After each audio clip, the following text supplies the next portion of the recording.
அனைவருக்கும் வணக்கம். இன்று இந்த பதிவில் காண்பது, நாம் எந்த ஒரு சுபகாரியம் தொடங்கும் போதும், தொழில் ஆரம்பிக்கும் போதும், ஏன் எல்லா விதமான நல்ல காரியங்கள் தொடங்கும் போதும் நாம் நல்ல நேரம் பார்ப்போம். அப்படி பார்க்கையில் ராகு காலம், யமகண்டம் அசுப பலனை தரும் என்பது அனைவருக்கும் தெரியும். ஆனால் குளிகன் சுபபலனை தருமா அல்லது அசுப பலனை தருமா என்பது ஒரு சிலருக்கு தெரியாது.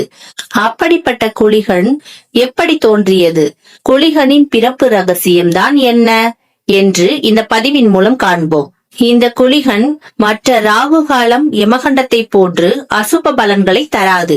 இது ஒரு வித்தியாசமான, நல்லதையும் கெட்டதையும் என இரண்டாக சரிசமமாக பிரித்து தரும். அதாவது குளிகன் நேரத்தில் நல்லதை செய்தால் நல்லதாகும், கெட்ட நேரத்தில் செய்தால் கெட்டதை தரும். அப்படிப்பட்ட இந்த குளிகன் எப்படி வந்தது என்றால், திரேதா யுகத்தில் இலங்கையை ஆட்சி செய்த அசுர ராஜாவான ராவணன் அளவற்ற வரபலமும் ஞானமும் கொண்டவனாக இருந்தார். தான் பெற்ற வரங்களால் ஆணவம் மிகுந்திருந்த அவர் பிரம்மாண்டமான செயல்களை செய்ய துணிந்தார். தனது மனைவி மண்டோதரி நிறைமாத கர்ப்பிணியாக இருந்தபோது அவருக்கு ஒரு எண்ணம் தோன்றியது. எனக்கு பிறக்க போகும் மகன் உலகிலேயே யாரும் வெல்ல முடியாத வீரமும் அறிவும் அதிகாரமும் கொண்டவனாக இருக்க வேண்டும். தேவர்கள், அசுரர்கள், மனிதர்கள் என யாராலும் அவனை தோற்கடிக்க முடியாத நிலை வேண்டும் என்று ராவணன் விரும்பினான். தனது குலகுருவான சுக்ராச்சாரியாரிடம் சென்று ராவணன் இந்த ஆசையை கூறினான். அதற்கு சுக்ராச்சாரியார், ராவணா, அனைத்து நவகிரகங்களும் சூரியன், சந்திரன், செவ்வாய், புதன், குரு மற்றும் சுக்கிரன், சனி, ராகு, கேது இந்த கிரகங்கள் ஒரே ராசி கட்டத்தில் இருக்கும் நேரத்தில் உன் மகன் பிறந்தால் நீ விரும்பிய அனைத்து சிறப்புகளும் கொண்டவனாக அவன் இருப்பான் என்று யோசனை கூறினார். இதை கேட்ட ராவணனுக்கு மகிழ்ச்சி ஏற்பட்டது. ஆனால் கிரகங்கள் தானாக முன்வந்து ஒரே கட்டத்தில் நிலைக்காது என்பதை உணர்ந்தான். உடனே தனது அபார சக்தியால் வானில் சுழன்று கொண்டிருந்த நவகிரகங்கள் அனைவரையும் பிடித்து ஒரே அறையில் உள்ள சிறையில் அடைத்தான். அவர்களை ஒரே கட்டத்தில் இருக்குமாறு ஆணையிட்டான். கிரகங்கள் அனைத்தும் ஒரே இடத்தில் சிறைப்பட்டதால் உலக நியதி பாதிக்கப்பட்டது. குறிப்பாக ராவணின் மனைவி மண்டோதரிக்கு பிரசவ வலி ஏற்பட்ட போதிலும் குழந்தை பிறப்பதில் பெரும் தாமதம் ஏற்பட்டது. ராவணனின் பயங்கரமான தண்டனைக்கு ஆளாகி விடுவோமோ என்று சிறையில் இருந்த கிரகங்கள் அச்சத்தில் ஆழ்ந்தன. அப்போது நவ கிரகங்களில் ஒருவரான சனீஸ்வர பகவான் நிலைமையின் தீவிரத்தை உணர்ந்தார். தான் சிறைப்பட்டிருந்த நிலையிலும் உலக நியதியை காக்கவும் நடக்கவிருக்கும் பெரும் ஆபத்திலிருந்து மண்டோதரிக்கு பிறக்க போகும் குழந்தையையும் காக்கவும் அவர் முடிவெடுத்தார்.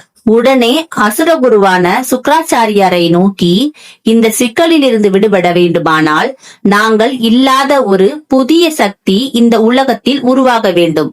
அந்த புதியவனின் தோற்றம் அதே நேரத்தில் மண்டோதரிக்கு சுகப்பிரசவம் நடந்தால் மட்டுமே எல்லாம் நன்மையில் முடியும் என்று யோசனை கூறினார். உடனே சனீஸ்வர பகவான் தான் சிறையில் இருந்தபடியே தன்னுடைய விசேஷ ஆற்றல் முழுவதையும் வெளிப்படுத்தி தனது மனைவி சேஷ்டா தேவிக்கு ஒரு மகனை பிறக்க செய்தார். அந்த நேரத்தில் சனீஸ்வரனுக்கும் சேஷ்டா தேவிக்கும் பிறந்த மகனே குளிகன். குளிகனை மாந்தி என்றும் அழைப்பார்கள். குளிகன் பிறந்த அதே வேளையில் கிரகங்களின் கட்டு நீங்கி மண்டோதரிக்கும் சுகப்பிரசவமானது. இடியும் மின்னலுமாக பெரும் இயற்கையின் மாற்றத்துடன் பிறந்த அந்த குழந்தைக்கு ராவணன் மேகநாதன் என்று பெயரிட்டான். அந்த மேகநாதனே பின்னாளில் இந்திரனை வென்று இந்திரஜித் என்ற புகழையும் பெற்றான். தான் பிறக்கும் போதே உலக இயக்கத்தில் நன்மையை நிகழ்த்தி காட்டிய குளிகனை நவகிரகங்கள் மனதார பாராட்டி ஆசீர்வாதம் அளித்தனர். குளிகா, நீ நல்லது நடக்க பிறந்தவன். இனிமேல் ஒவ்வொரு நாளிலும் ஒரு குறிப்பிட்ட கால பகுதி உன் ஆளுகைக்கு உட்பட்டதாக இருக்கும்.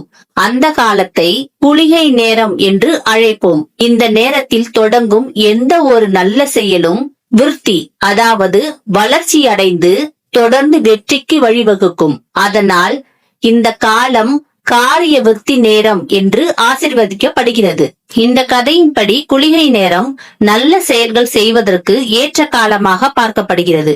குளிகை நேரத்தில் என்ன செய்யலாம்? குளிகை நேரத்தில் சொத்து வாங்குவது, புதிய முயற்சிகளை தொடங்குவது, கடனை திருப்பி கொடுப்பது, சுப நிகழ்ச்சிகளுக்கான பேச்சுகளை தொடங்குவது போன்றவை குடும்பத்தில் வளர்ச்சியை தரும். மற்றும் மிகவும் முக்கியமாக இவை எல்லாம் இந்த குளிகை நேரத்தில் தொடங்கக்கூடாது. இந்த நேரத்தில் தொடங்கும் எந்த ஒரு செயலும் திரும்ப திரும்ப நடக்கும் என்பதால் கடன் வாங்குவது, அடகு வைப்பது, வீட்டை காலி செய்வது, இறப்பு சடங்குகள் போன்ற அசுப செயல்களை செய்யக்கூடாது என்று சாஸ்திரங்கள் கூறுகின்றன. சனீஸ்வரன் மகனாகிய குளிகன் நல்ல காரியங்களை தொடர்ந்து நடைபெறுவதற்காகவே இந்த குறிப்பிட்ட குளிகை நேரத்தை உருவாக்கினார் சனீஸ்வர பகவான்.